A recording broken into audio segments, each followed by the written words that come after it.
Hello, എല്ലാവർക്കും നമസ്കാരം. ആരത് മനസ്സിലായില്ലേ? നമ്മുടെ മാണിക്കനാണ് കേട്ടോ. ഇതേ നോക്കിയേ, രണ്ട് കൈയും ഞാൻ ഇന്നലെ ഡ്രസ്സ് ചെയ്താണ്. ഒരു കൈ നമ്മളെ ആംബിറ്റ് ചെയ്തതാണ്, അത് മുക്കാലുള്ളൂ. പിന്നെ ഒരു കൈ നേരത്തെ കട്ടായി പോയത് അരേ ഉള്ളൂ.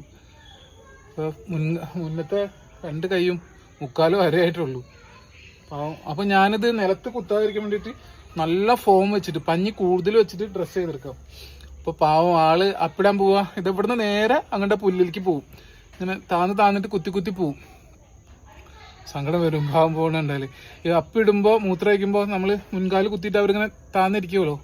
അപ്പോൾ അതിന് പറ്റുന്നില്ല. കുറേ അഡ്ജസ്റ്റ് കഴിഞ്ഞാൽ അവൻ അത് അതിജീവിക്കണം. അവൻ്റെ ആ ഒരു പൊസിഷനിൽ അവൻ ഓട്ടോമാറ്റിക് ആയി വരണം. അപ്പോൾ മുറിവ് എത്ര നാൾ ഇങ്ങനെ ഡ്രസ്സ് ചെയ്ത് കൊണ്ടുപോകും.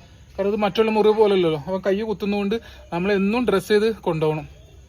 എന്തായാലും മാണിക്കൻ്റെ കൈയൊക്കെ നല്ല രീതിയിൽ പഴയ പോലെ ആയില്ലെങ്കിലും നന്നായി കുത്തി നടക്കാനുള്ള ഇതൊക്കെ ആവട്ടെ.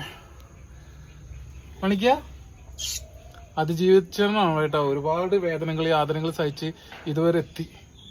ഇനിയും അതിജീവിക്കും അല്ലേ മാണിക്ക?